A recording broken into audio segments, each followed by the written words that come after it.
नमस्कार, मैं हूं संजय शर्मा। आप देख रहे हैं 4 PM news network. Modi ji को किससे डर लगता है? लाख टके का सवाल। और आप सब सोचते होंगे कि भला मोदी जी को भी डर लगता है किसी से। लेकिन डर लगता है, डर उस आदमी से लगता है जो उनकी आंखों में आंखें डाल के सवाल करता है। डर उस आदमी से लगता है जो संसद में खड़े होकर उनकी सारी कारगुजारी के बारे में नारे लगाने लगता है। उनकी पार्टी हो, विपक्ष हो, कोई भी हो, देश में उनके खिलाफ बोलने की क्या, सोचने की भी हिम्मत कोई नहीं करता। लेकिन संसद में एक आवाज गूंजी और फिर बहुत कसके गूंजी। और जब संसद शुरू होती थी वो आवाज गूंजती थी, वो आवाज थी संजय सिंह की। और जब वो नारेबाजी करते थे तो पूरा देश समझता था कि अब इनके दिन अब आए, तब आए, अब आए, तब आए। लेकिन इस बहादुर योद्धा के मन में शायद डर कभी रहा नहीं। वो उतने ही तेवर के साथ मोदी सरकार की धज्जियां उड़ाते रहे। और फिर वही हुआ जो होना चाहिए था। किसी भी तानाशाह नेता जो करता है वही हुआ। संजय सिंह एक दिन ईडी की गिरफ्त में आए और जेल में दिखाई दिए। उससे पहले ईडी ने गलती की थी, उनको नोटिस दिया था। और फिर संजय सिंह पहले नेता थे जिन्होंने ईडी को ही मानहानि का नोटिस भेज दिया था। मैं कह सकता हूं कि नाम ही कुछ ऐसा है, संजय नाम में कुछ ऐसा है कि लड़ते हैं, कंप्रोमाइज नहीं करते हैं।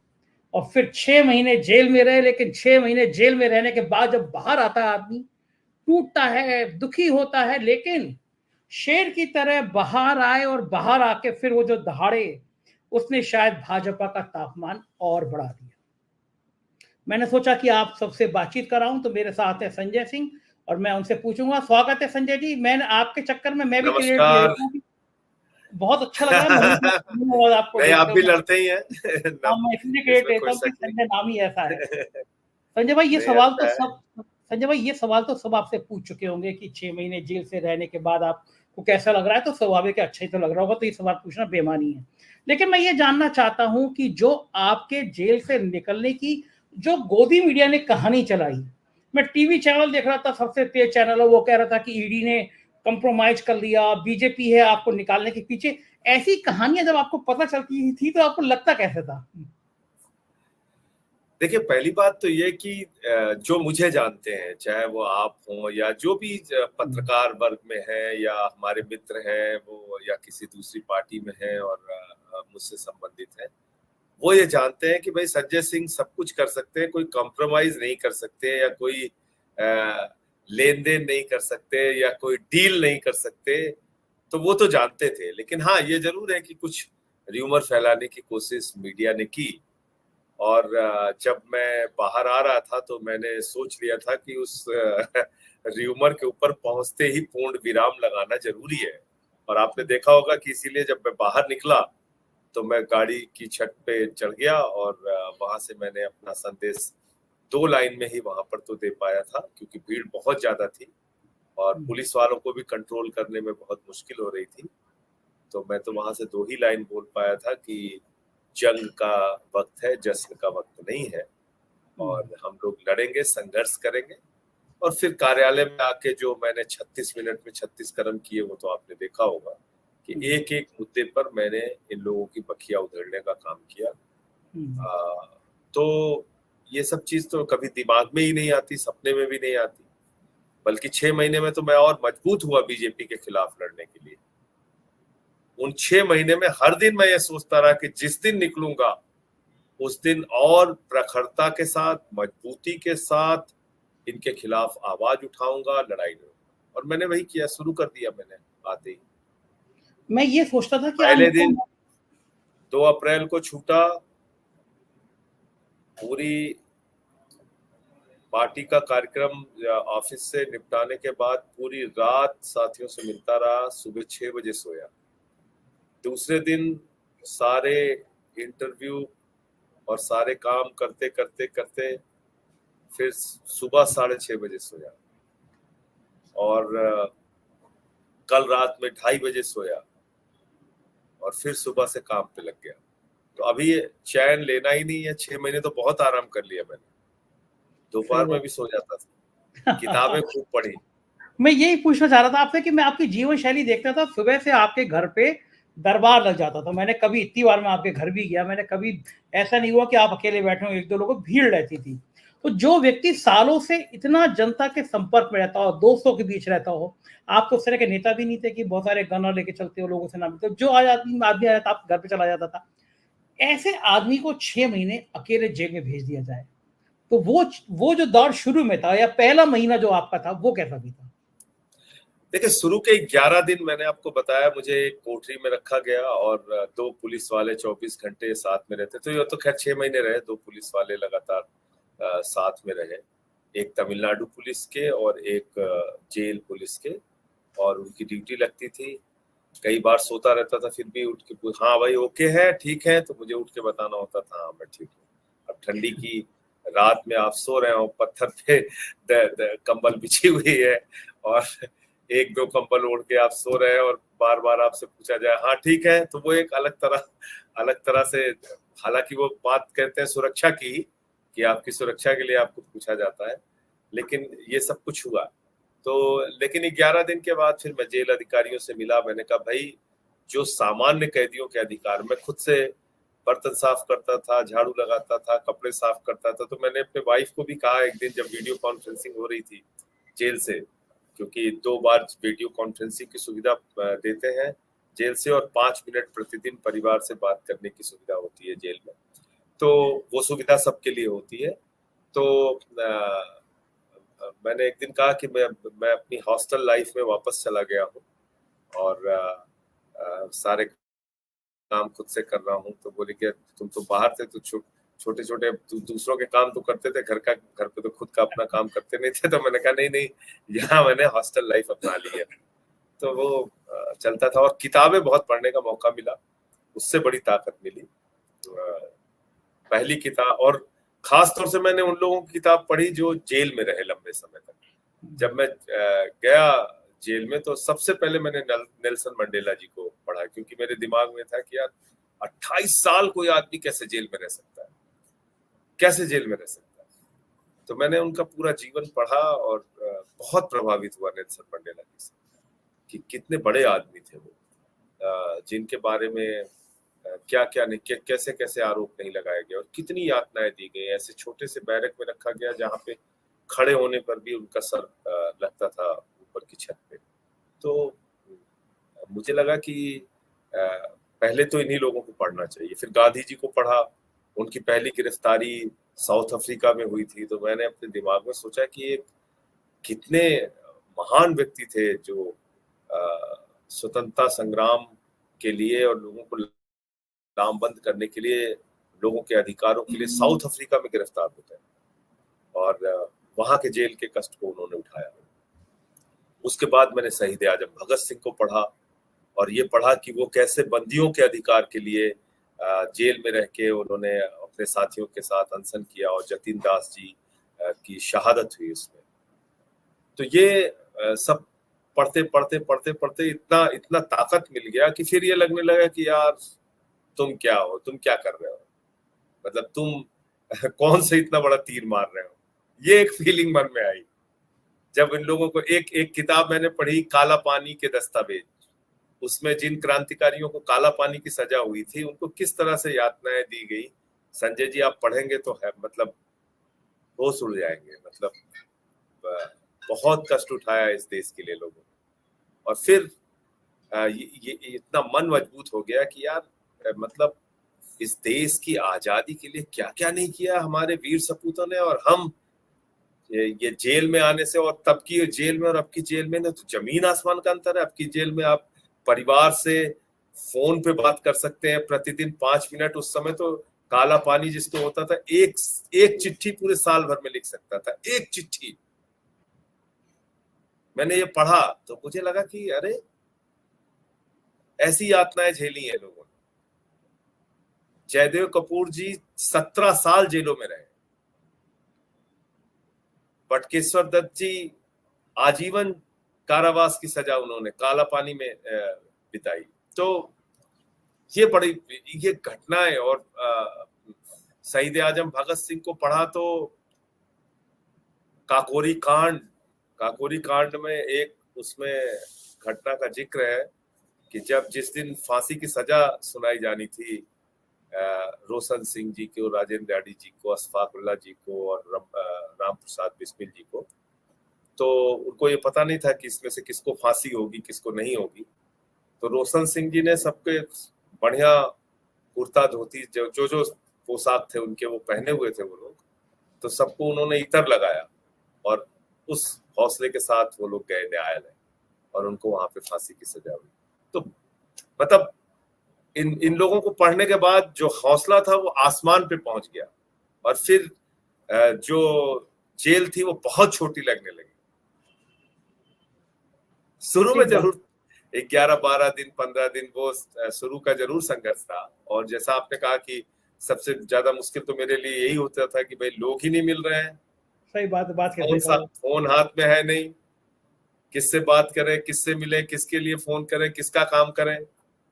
तो फिर मैं चिट्ठियां लिख लेता था और जो जो लोगों के कुछ काम होते थे, किसी के बच्चे के एडमिशन का कोई बताता था, तो मैं कोर्ट की तारीखों पे आता था, तो जो वहां रिपोर्टर्स होंगे उनसे कभी पूछिएगा तो मैं अपने अपने परिवार वालों से जो 2-3 मिनट मिलने का वक्त मिलता था 5 मिनट अदालत के अंदर, तो मैं लोगों के काम बताता था कि ये वहां पे जेल में ये बंदी है, उसके परिवार में ये बच्चा है, उसके एडमिशन का ये मामला है, उसकी ये सहायता करनी है। तो एक दिन हमारे मित्र सुल्तानपुर से आए थे, तो वो बड़े हैरान हो गए कि बोले यार तुम यहाँ पे भी अपनी चिंता नहीं कर रहे हो, अपनी बात नहीं कर रहे हो उनको वो दे। तो मैं जैसे जैसे दिन बीतते गए आत्मबल और मजबूत होता गया, और जब मैं निकला तो एकदम उसी आत्मबल से भरा हुआ निकला। बिल्कुल ठीक बात है संजय जी। और मैं फिर दोहरा दूं कि आज जो लोग छोटी छोटी चीजों के लिए समझौता कर लेते हैं, दरअसल वो अपना इतिहास कायरों में लिखवाएंगे, और मेरे ख्याल से ये चीजें ठीक नहीं है, बंद करना चाहिए। मैं ये जानना चाहूँ, बिल्कुल ठीक बात है संजय जी। राजनीति को मैं 30-35 साल की पत्रकारिता में बहुत करीब से देख रहा हूँ, और आम आदमी पार्टी के नेताओं को जिस तरह जेल में भेजा गया, एक निष्पक्ष पत्रकार होने के नाते मैं ये कहता हूँ कि निश्चित रूप से इसमें प्रतिशोध की भावना है। लेकिन मेरा सवाल ये है कि क्या राजनीति में कभी आपने इतना प्रतिशोध देखा था? इंदिरा गांधी का दौर था, कहा जाता था इंदिरा गांधी नाराज हो जाती थी, गुस्से में आ जाती थी, लेकिन इतना प्रतिशोध तो मैंने उस दौर में भी नहीं देखा। सत्ता इतनी ज्यादा गुस्से से क्यों भरी गई है देश की? देखिए संजय जी, ये कई बार क्या होता है कि जब आपको बहुमत मिलता है जनता का, तो आपके मन में ये आ जाता है कि दरअसल मैं तानाशाह हूं, जैसे चाहूंगा देश को चलाऊंगा और जिसको चाहूंगा डंडे से हाँकूंगा। तो मेरे ख्याल से प्रधानमंत्री जी के मन में वो भावना पूरी तरह से कूट कूट के भर गई है कि या तो मेरे आगे झुक जाओ, नहीं तो तुम्हारे पीछे ईडी सीबीआई छोड़ दूंगा, तुम्हें उठा के जेल में डाल दूंगा, चुप रहो हमारे खिलाफ, नहीं तो तुम्हारी संसद की सदस्यता ले लूंगा, नहीं तो तुम्हें सस्पेंड कर दूंगा। ये जो एक भावना आ गई है, इसका अंत तो होना चाहिए, वरना अगर ऐसे ही तानाशाही देश के अंदर चलेगी तो न लोकतंत्र बचेगा, न संविधान बचेगा, और ऐसी स्थिति में तो फिर देश के लिए ठीक नहीं है। जो हमारे क्रांतिकारियों ने देश को आजाद कराने के लिए कष्ट झेला है, उसका कोई मूल्य नहीं रह जाएगा। इसलिए जरूरत है इस बात की कि आज जिस तरह से मीडिया को कंट्रोल करके रखा गया है, जिस तरह से ब्यूरोक्रेसी को कंट्रोल करके रखा गया है, जिस तरह से अलग अलग संस्थाओं को दबाव में लिया जाता है, तो ये ठीक नहीं है। और पूरे विपक्ष को खत्म किया जा रहा है, निर्वाचित मुख्यमंत्रियों को गिरफ्तार किया जा रहा है। दिल्ली के मुख्यमंत्री 3 बार के निर्वाचित मुख्यमंत्री, 2 करोड़ लोगों ने चुना उनको, और आप ऐसे मुख्यमंत्री को उठा के आपने जेल में डाल दिया। क्या है पूरा मामला केजरीवाल जी के खिलाफ? मैं चाहता हूं आपके दर्शक जरूर जाने इस बात को। भाई अरविंद केजरीवाल को आपने गिरफ्तार कर लिया, क्या मामला है उनके खिलाफ? 162 बयान ईडी ने दर्ज किए अलग अलग गवाहों के, 294 गवाहों के बयान सीबीआई ने दर्ज किए, 456 गवाहों में मात्र 4 गवाहों के बयान अरविंद केजरीवाल जी के खिलाफ है। और वो 4 गवाहों के बयान भी किन परिस्थितियों में लिए गए हैं वो जानना आपके दर्शकों के लिए जरूरी है। मंगुंटा रेड्डी एक सांसद है, मैं चाहूंगा उनकी तस्वीर मैं आपको दिखा दूं कि भारत के प्रधानमंत्री के साथ तस्वीर लेके आई है अजीत के पास। तो वो मंगुंटा रेड्डी, उनके घर 16 सितंबर 2022 को छापा पड़ता है। 10 फरवरी 2023 को उनके बेटे राघव रेड्डी को गिरफ्तार कर लिया जाता है। 5 महीने तक उसको जेल में रखा जाता है। 7 बयान राघव रेड्डी के लिए जाते हैं, 3 बयान मंगुंटा रेड्डी का लिया जाता है। कुल 10 बयान दिए जाते हैं और 10 बयान में सिर्फ 2 बयान, अंतिम के 2 बयान वो केजरीवाल जी के खिलाफ देता है और 16 जुलाई को बयान देता है, 18 जुलाई को जेल हो जाती है। शरद रेड्डी 9 नवंबर को छापा पड़ता है ईडी का, 10 नवंबर को गिरफ्तारी होती है। 25 अप्रैल तक 12 बयान वो देता है, 12 स्टेटमेंट वो देता है। 10 स्टेटमेंट में केजरीवाल का नाम नहीं लेता, 2 स्टेटमेंट में केजरीवाल का नाम लेता है। उसके बाद बरी हो जाता है, उसकी जमानत हो जाती है। आप सोचिए किस तरीके से गहरी साजिश की गई अरविंद केजरीवाल के खिलाफ। और सबसे आश्चर्य की बात यह है कि जिन बयानों में केजरीवाल का नाम नहीं लिया गया उसको ईडी ने छिपा लिया, कोर्ट के सामने नहीं रखा। जो कई बार लोग कहते हैं ना बेल क्यों नहीं मिली, बेल क्यों नहीं मिली, ये मुद्दा उठता है कई बार। जब आप पूरा तथ्य ही नहीं रखेंगे, पूरी जानकारी ही न्यायालय के सामने नहीं रखेंगे तो न्यायालय फैसला कैसे लेगा। ये तो हमारे वकीलों ने कहा भाई कि आपने इसको अनरिलाइड अपॉन डॉक्यूमेंट में डाल दिया, ऐसे डॉक्यूमेंट जिसपे आपको भरोसा नहीं, तो वो डॉक्यूमेंट क्या है हमें देखना है। तो कोर्ट ने उस पर आदेश किया कि भाई ये इनका अधिकार है आरोपी के तौर पे कि इनके खिलाफ आपने क्या साक्ष्य जुटाए हैं वो इनको दिखाइए। और उन्होंने देखा तो हैरान हो गए, 10 स्टेटमेंट में 8 स्टेटमेंट केजरीवाल के खिलाफ नहीं, उस पर आपने भरोसा नहीं किया। 2 स्टेटमेंट जो खिलाफ है उसके तुरंत बाद आपने बेल दे दिया है। तीसरा व्यक्ति है शरद रेड्डी, जिसने 12 बयान दिए, 12 में से 10 में केजरीवाल का नाम नहीं लिया, 2 में लिया, उसको आपने बेल दे दिया। चौथा व्यक्ति है सी अरविंद, उसने ये कहा कि भाई मुख्यमंत्री के दफ्तर पे हमने अपने मंत्री मनीष सिसोदिया को एक डॉक्यूमेंट सौंपा है। तो एक मंत्री को उसके सेक्रेटरी ने डॉक्यूमेंट सौंपा, इसमें भ्रष्टाचार क्या हो गया। ये पूरा मामला, और आपने एक मुख्यमंत्री को पकड़ के जेल में डाल दिया और हमसे नैतिकता बतिया रहे हैं भाजपाई। वो भाजपाई राज्य मंत्री के बेटे ने 4 किसानों को कुचल के मार दिया, आज भी देश के गृह राज्य मंत्री हैं, वो हमसे नैतिकता की बात कर रहे हैं। जहां पहलवान बेटियों को न्याय नहीं मिला, सड़क पे घसीट घसीट के मारा गया, वो भाजपा के लोग बात कर रहे हैं नैतिकता की। जहां 1 साल से मणिपुर में हिंसा में मणिपुर जल रहा है, वहां पर कत्लेआम हो रहा है, कारगिल के एक फौजी की पत्नी को निवस्त करके घुमाया जाता है और वो आज भी मुख्यमंत्री बना हुआ है मणिपुर का। उसको माला पहना के कंधे पे बिठा के घुमाते हैं भाजपाई।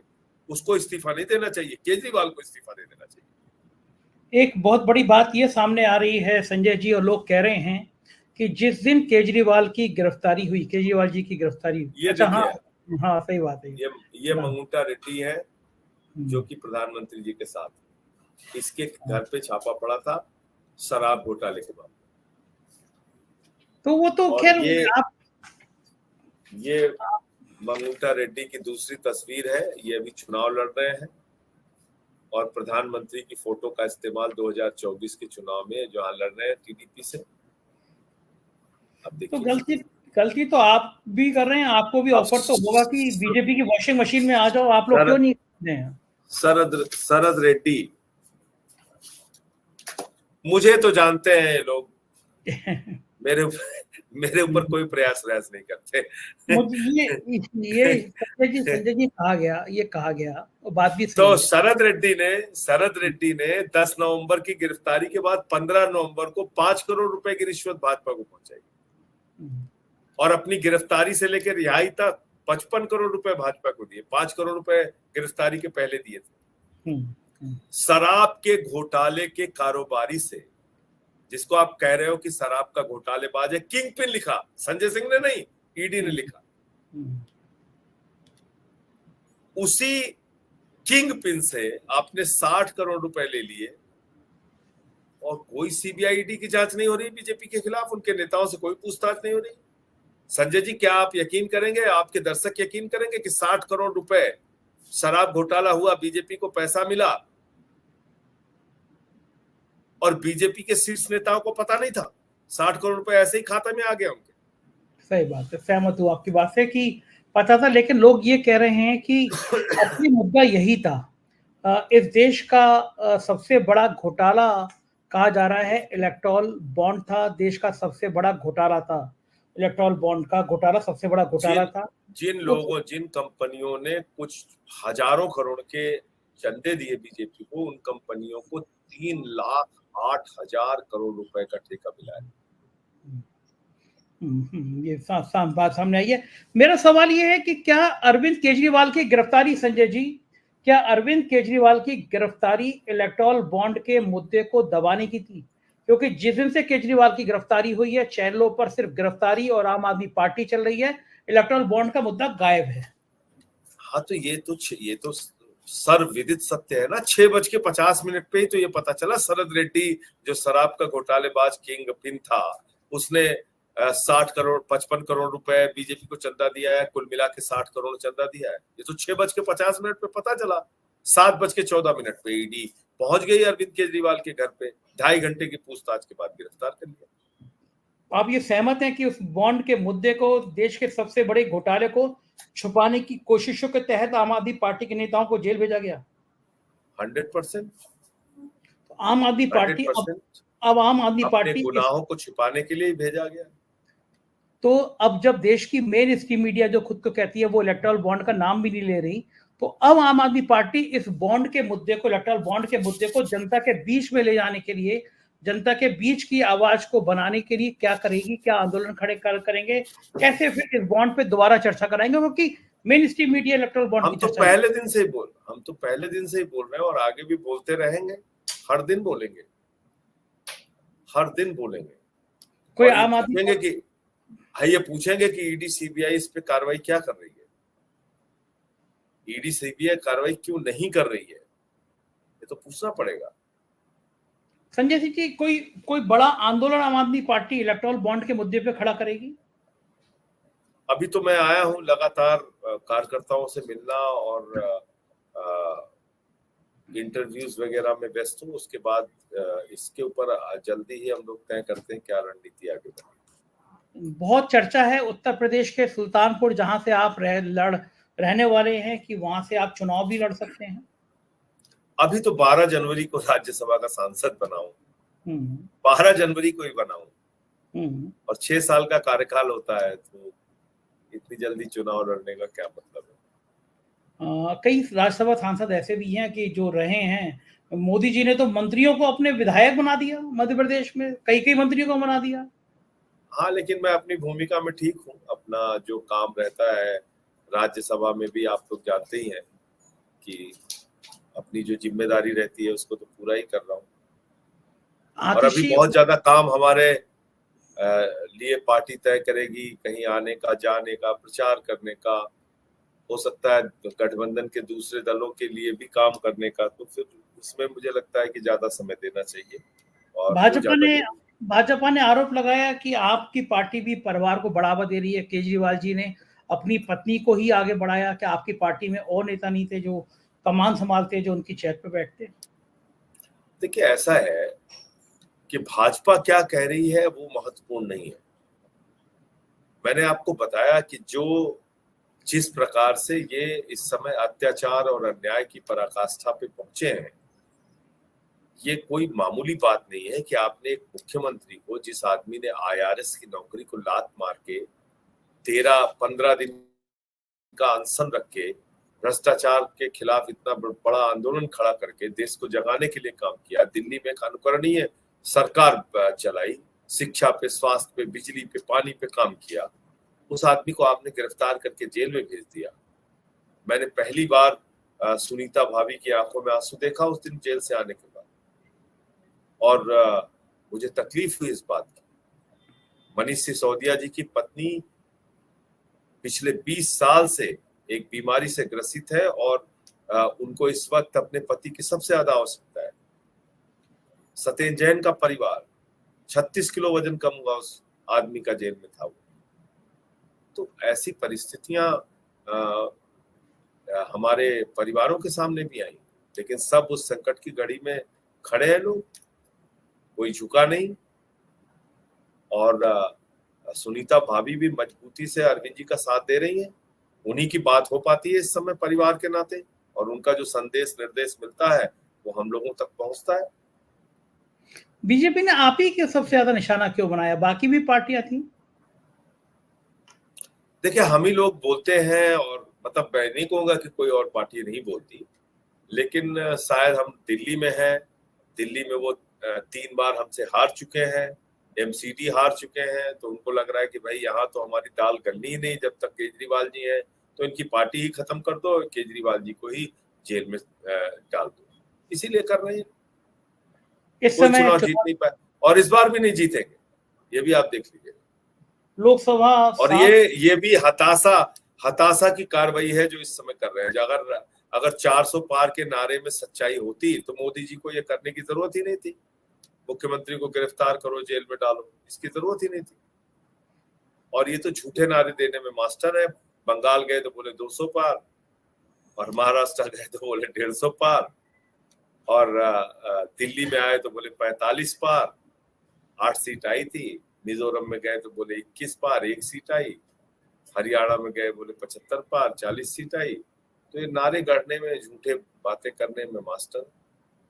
अच्छा, बिल्कुल ईमानदारी से बताइए, इस गिरफ्तारी कांड के बाद आपकी पार्टी का ग्राफ बढ़ गया ना, आपको सहानुभूति मिल गई ना, आप तो खुश होंगे? तो मैं तो चाहूंगा कि मोदी जी ऐसी सहानुभूति हम लोगों को ना लेने दें, गिरफ्तार ना करें। तो अगर वो गिरफ्तार करेंगे तो ये आप जान लीजिए, राजनीति में कभी भी किसी को गिरफ्तार करके आपने देखा होगा उसका नुकसान नहीं हुआ, उसका राजनीतिक कद और बढ़ा है। कोई भी नेता हो, वो डॉक्टर लोहिया से लेके जेपी से लेके जितने भी नेताओं का, अटल जी से लेके अडवाणी जी से लेके जितने भी नेता जेल में रहे, जिनको गिरफ्तार किया गया अलग अलग समय पे, उनका राजनीतिक कद बढ़ता है, कभी घटता नहीं। और पता नहीं किस बेवकूफ ने ये सलाह दे दी है मोदी जी को कि सबको गिरफ्तार करके उनको आप खत्म कर दोगे। एकदम गलत सलाह दी है जिसने भी दी है। हो सकता है उनके खुद के दिमाग की उपज हो, मैं नहीं जानता। मुझे तो नहीं लगता कि आपको भी नहीं लगता होगा कि प्रधानमंत्री को कोई सलाह देने की हिम्मत करता होगा। ऐसे में प्रधानमंत्री के दिमाग में क्यों आई होगी ये बात? मैं आपको कहता रहा हूँ, कई बार आदमी के अंदर तानाशाही प्रवृत्ति बढ़ने लगती है उस वक्त जब उसको बड़ा जन समर्थन मिलता है। तो इतना बड़ा जन समर्थन मिल रहा है मोदी जी को, तो उसके कारण से तानाशाही प्रवृत्ति उनके अंदर बढ़ रही। अभी भी वो कह रहे हैं मोदी की गारंटी है 400 पार। हाँ, बिल्कुल गारंटी है मोदी जी की। मोदी जी की गारंटी है कि एक भी भ्रष्टाचारी को नहीं छोड़ूंगा, चाहे पूरब हो, चाहे पश्चिम, चाहे उत्तर हो, चाहे दक्षिण, जितने भी भ्रष्टाचारी हैं सबको बीजेपी में शामिल करूंगा। ये है मोदी की गारंटी। अजीत पवार हो, छगन भुजबल हो, हसन मुश्रीफ हो, प्रफुल्ल पटेल हो, जनार्दन रेड्डी हो, शुभेंदु अधिकारी हो, मुकुल राय हो, हेमंत विश्व शर्मा हो, कितने नाम गिनाऊं? सब नाम रट लिए हैं आपने बीजेपी की वॉशिंग मशीन के। खाली था तो कुछ ना कुछ तो काम कर रही थी। ये बात भी सही है। दिल्ली की 7 लोकसभा सीटों में ईमानदारी से बताइएगा कितनी सीटों पे बढ़त मिल सकती है आम आदमी पार्टी को? देखिए, हम प्रयास तो सारी सीटें जीतने का करेंगे, 7 सीटें जीतने का प्रयास करेंगे। कांग्रेस के गठबंधन में है हम लोग, और मिलकर चुनाव लड़ेंगे। और ये जो इन लोगों ने किया है, इससे और जनता की सहानुभूति लोगों के बीच में केजरीवाल जी के प्रति और पार्टी के प्रति है कि अब ये लोग तो हद ही कर चुके हैं। ऐसा लोग मानते हैं कि अत्याचार की पराकाष्ठा हो गई। तो मुझे लगता है कि आप बड़ा परिवर्तन देखें। टीवी चैनल पे ओपिनियन पोल देखे थे हमने, सर्वे देखे थे, उसमें तो बीजेपी को, एनडीए को आराम से सरकार बनती हुई नजर आ रही थी 350 सीटों में। अब वो ओपिनियन पोल कैसे बनाए, तैयार किए जाते हैं, मुझे नहीं। आखिरी सवाल संजय जी, अब अगली रणनीति संजय सिंह की क्या होगी? पूरे लोकसभा चुनाव में प्रचार करना और ज्यादा से ज्यादा मेहनत करके बहुत बहुत शुक्रिया संजय जी, आपने हमें इतना समय दिया, बहुत बहुत आभार। आपके लिए हार्दिक शुभकामनाएं। ये थे संजय सिंह जी, और जो बता रहे थे कि आम आदमी पार्टी की रणनीति क्या होगी। तेवरों में कोई कमी नहीं संजय सिंह के, अभी भी उतने जोश के साथ। मुझको यकीन है ये बातचीत आपको पसंद आई होगी। आपकी राय मुझे लिए बहुत महत्व रखती है। बताइएगा ये बातचीत कैसी लगी। चैनल को ज्वाइन कीजिएगा, सब्सक्राइब करिएगा। शुक्रिया।